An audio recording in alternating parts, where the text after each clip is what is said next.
Queridos irmãos e irmãs, na medida em que vamos chegando no final do ano litúrgico, o próximo domingo é a festa de Cristo Rei do Universo, que fecha o ciclo da nossa liturgia desse ano. A liturgia da palavra vem nos trazendo textos relacionados com o fim dos tempos. E hoje o Evangelho também nos coloca diante de Jesus, que nos convida a ponderar algumas coisas. A gente lê o Evangelho hoje, parece que são os nossos dias, Chega, assusta a gente, Um país se levantará contra o país, Um povo se levantará contra outro povo, um país atacará outro país, haverão grandes terremotos, fomes e pestes em muitos lugares, e acontecerão coisas pavorosas e grandes sinais serão vistos no céu. Parece o nosso dia, Só falta ver o sinal no céu, espero que não sejam as bombas atômicas, Mas o Evangelho tem disso, Ao mesmo tempo, ele nos traz uma memória de Jesus e ele continua sendo atual, no que apresenta também a cada geração a sua reflexão sobre os finais dos tempos. E o grande chamado que o Senhor nos faz no Evangelho de hoje é um chamado à perseverança. No final dos tempos, diante das crises, o Senhor nos convida à perseverança, a vivermos como cristãos conscientes de que mesmo que haja uma rejeição do mundo, o Senhor se mantém presente na nossa vida e nos preserva de todos os males que realmente importam, E que males são esses? Aqueles que nos fazem perder a salvação, aqueles que nos fazem perder a vida eterna. O Senhor nos avisa isso, que nós, nesse sentido, não perderemos sequer um fio de cabelo da nossa cabeça. Então, os meus estão caindo aqui, Mas não é isso que o Senhor está falando. Não é de uma preservação meramente material, mas é, sobretudo, que nós saibamos guardar no nosso coração a vida da fé, apesar das dificuldades e das tribulações, porque nós somos chamados a uma perenidade muito mais ampla, que é essa experiência da graça de Deus que vem em nosso auxílio. Por isso, é bom olhar o que hoje nos diz São Paulo na nossa segunda leitura, e bom olhar também o que diz a nossa primeira leitura, que é a profecia de Malaquias, Quer dizer, há uma previsão do abalo do mundo. Nunca se escondeu isso. Quer dizer, as estruturas desse mundo serão abaladas.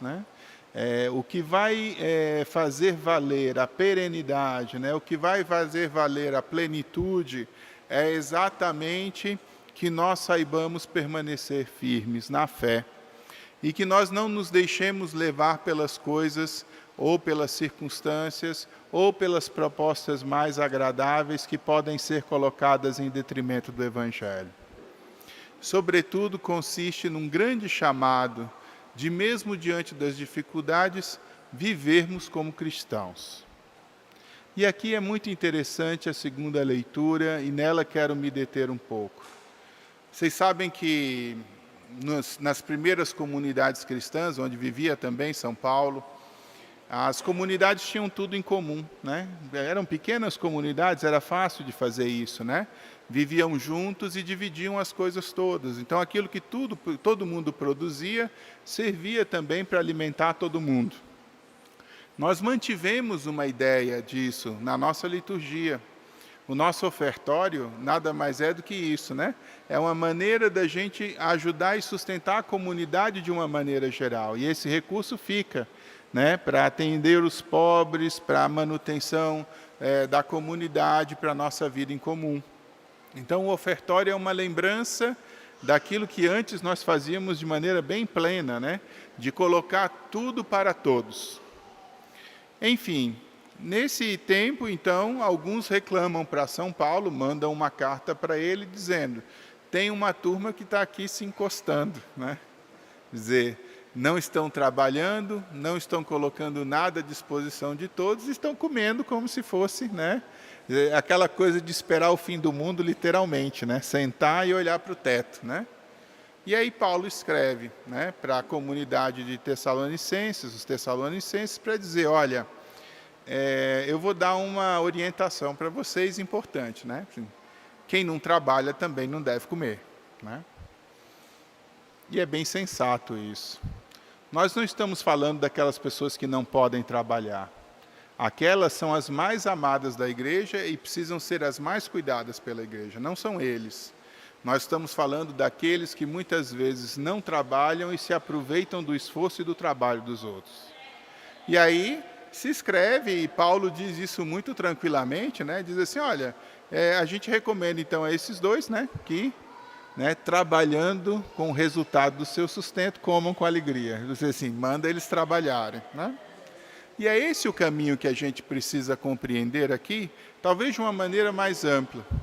A comunidade cristã traz de maneira concreta um chamado, né, a cada um de nós a não permanecermos inertes.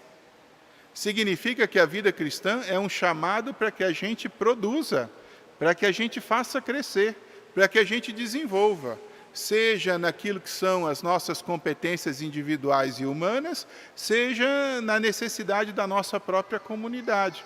Nós precisamos melhorar sempre, precisamos caminhar na melhoria dessas coisas. E isso passa justamente, né, em responder às demandas e às circunstâncias da vida, reagindo, minha gente, reagindo, né, responder reagindo àquilo que a vida traz. Por isso, inspirados em São Paulo, sabendo das dificuldades que o profeta Malaquias já diz, de que o mundo entra muitas das vezes em colapso, né? Nós somos chamados à excelência cristã, a nos tornarmos pessoas melhores, mais preocupadas, mais interessadas com o bem, com a vida comum, com a dignidade nossa e com a dignidade dos outros, de modo que praticando a justiça, praticando a solidariedade e praticando o bem, sejamos reconhecidos como esses filhos de Deus que sustentam a experiência da presença de Deus e a vida da fé no meio dos homens. Jesus nos convida a não desanimar, inclusive se chegarmos a encontrar a situação das perseguições. Eu acho que ainda não é o tempo, mas pode ser que chegue o tempo em que, de fato, o cristianismo se torne, aos olhos da humanidade, uma coisa odiosa. Sabem por quê? É muito simples de responder. Jesus Cristo é, ao mesmo tempo, um anúncio e uma denúncia. Jesus Cristo é um anúncio e uma denúncia. Um anúncio do amor de Deus, da sua misericórdia, da redenção que Ele apresenta a todos aqueles que querem procurar a vida da graça, um chamado à santidade e à plenitude. Jesus Cristo é esse anúncio.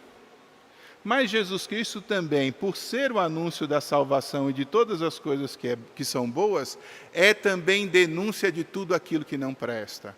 É denúncia da perversão, é denúncia dos sistemas, né, e de estruturas de pecado e de corrupção, que muitas vezes, né, se colocam dentro daquilo que é a nossa estrutura social e que pervertem e que corrompem o coração e as pessoas. Por isso ele é incômodo, porque ele não deixa, vamos dizer assim, o iníquo trabalhar em paz.